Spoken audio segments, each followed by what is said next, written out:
Bakugan Evolutions has finally shown up in my store, and I did like a double take when I saw these, because we've been getting preview photos, like the official pictures and whatnot, just circulating online, and people have been starting to find them, and I'm so glad that they finally showed up in my local Target store, which, by the way, rarely gets anything on time. I feel like this is the first time where a group of Bakugan products has actually arrived around the release date that they're coming out in other locations, and man, I am just so excited. So I picked up 2 of the 3 packs that come with the new Nanogun, which I'm especially excited for.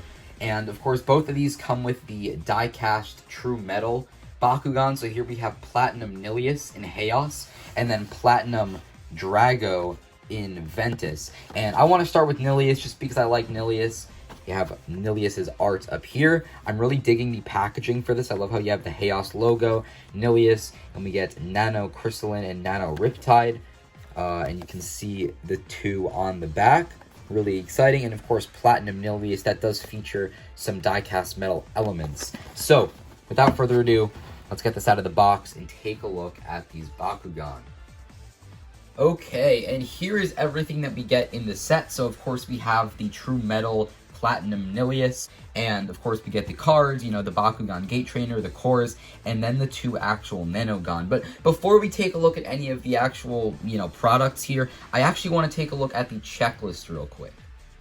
The reason I want to take a look at this checklist is just because it shows all of the new Bakugan and the returning ones. So as you can see, we got Drago and Nillious from Geogon Rising just returning, Halocore Pegatrix from Armored Alliance, etc. You can see a variety of returning designs. I'm especially excited for Leonidas. I know that there have been a few photos of that, but I didn't really want to cover that one until we got official images. We get the Prisma Dragonoid, which is I guess the new equivalent of the Elementals almost. And we also have all of the Platinum ones, of course.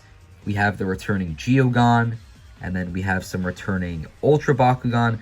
Really cool to see these. And one of the things I love so much about the Evolutions line is that we get all of these new treatments for older designs, and I'm honestly really excited to see where these go and hopefully pick up a couple more of the new and unique designs for this line.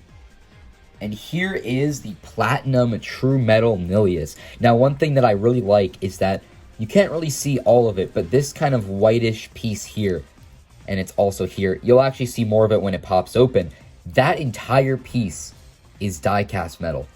It's giant. This is a really, really heavy Bakugan. I'm not even gonna lie. I think it might even be heavier than a couple of the Mectanium Surge die-cast Bakugan. I mean, part of that might be just due to how big it is, because the reboot designs are a little bit bigger, but it is really damn heavy. And I also love the use of this kind of teal blue color that's been used on Chaos Bakugan predominantly here. Usually it's just as an accent color, but on this Nillious, nearly everything, the heads, the wings, the tail, they're all done in this really nice teal color, and then the silver accents really just make this Bakugan look so, so nice. This is just, man, it's really, really cool to have this because, again, it just gives me such vibes of the original Mectanium Surge die-cast Bakugan. But anyway, without further ado, let's roll this guy out onto a Baku core.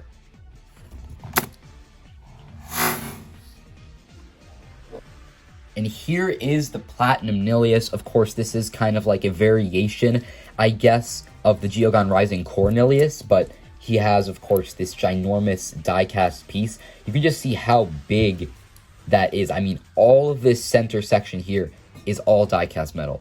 That is just insane. I really do like the sculpting and design work on the heads. However, the fact that they kind of go out at these 90-degree angles from each other is a little weird, but it definitely does remind me a little bit of Dual Hydronoid and Alpha Hydronoid. And yeah, let's actually move on from Nillious and then take a look at the Nanogun. So here are the 2 Nanogun that we get in this set. We have Pyrus Crystalline. Yes, this completely yellow Bakugan, trans yellow, is a Pyrus. I mean, it's got the logo there, but again, the color schemes that Spin Master has done for the Evolutions line, it just blows me away, especially with the Nanogun, considering how small they are and how I guess simplistic. There's not a lot of paint detail or anything, which is to be expected for how small these things are. But I just love the color schemes, and also, of course, the chaos here with this trans blue, really cool. So this one right here is Nano Crystalline, and you can just kind of see how they open up. It is a manual transformation, like it's basically just a giant manual part, I guess. But you can see how that looks there. I guess he's supposed to be like a bug. Really, really cool, kind of cute just because of how small it is. And they do have the little Baku Nano pegs. But one thing that we did learn is that you don't actually need these toys for the gameplay. Anyway, let's take a look at Riptide here. And this one's kind of interesting because he kind of reminds me of Garganoid from the Legacy series when you open him up like this. Of course, you're supposed to just rotate the claw because he is meant to be like a crab kind of Bakugan, or at least that's how I see him. Or I guess maybe more of like a lobster with that tail on the back, like a lobster Bakugan. Or Nanogun, I guess. But yeah, these are really, really cute. I really do like them. And I feel like they'll be very collectible, even for people like who don't play the TCG. I feel like a lot of people will want to get these simply because of how small they are. So Platinum Nillious features 500 B power and 6 damage. I really like the art on this card. It looks really majestic, and I also like how the chaos symbol is done with those cool little details on the side. He does use a magic shield and a shield, and on a magic shield he gets plus 200. So if you're using the plus 650 magic shield in your deck, as your Baku cores, then you're going to be sitting at a solid 1350 when he has a magic shield, which is pretty cool. However, I can't make a judgment on this guy just yet because we've yet to see his Evo, or whether or not he even has an Evo. So on to the Nanogun. Now how these work is that the Nanogun cards actually sit outside of your main deck, kind of like character cards, and you can have up to 3 Nanogun, and basically you can use each of the Nanogun just once per game. So you use it and that's it, and it's just gone, right? And you apply one of the effects based on the amount of cores that your team has. So with Crystalline here, if you have at least a Helix on your team, you get plus 100 B power. But then, if you have 3 Bakugan, or even 2 Bakugan, or just picking up multiple cores, etc., but you have a Helix, a Fist, and a Shield, you get plus 2,500. So of course, you're going to want to kind of curate your Baku Nano to fit the cores that your actual Bakugan are using. Or potentially you could just go for the smaller effect. So for example, you could just go for the Helix plus 100. But of course, there's definitely better effects you can get. But if you're using Bakugan on your team that contain the cores, Shield, Fist, and Helix, you might want to try using the Crystalline because you can get a maximum of 2,500 B power just by using it as your your once per game thing. And I think that is actually really, really cool.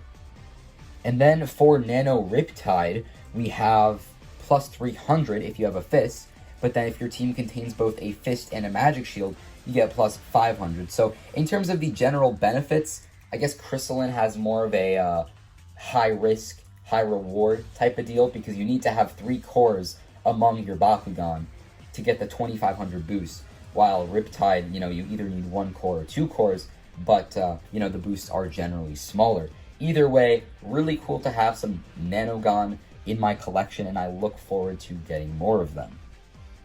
For the cores, we have a plus 600 Magic Shield and the minus 300 Orange Shield.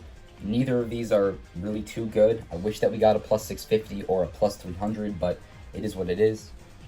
And then for the Gate card, we have one featuring Sharktar, Winton, Shun, and Lightning. So there it is, my first look having products in hand for Bakugan Evolutions, and I gotta say, I'm really impressed. I mean, the Nanogun are just really cute and also really cool for the game. I actually think that the Nanogun, I guess, mechanic is going to be a lot more interesting than Bakugear or Geogun, even though they are outside of the deck. And yeah, let me know if you guys have found or purchased any of the Evolutions products so far, and which ones you guys would recommend to me, because like I said, I only got 2 3-packs so far, but I'm definitely open to getting more in the future. I hope that you guys enjoyed the review. I'm the Detective, and I'll see you in the next one. Bye-bye.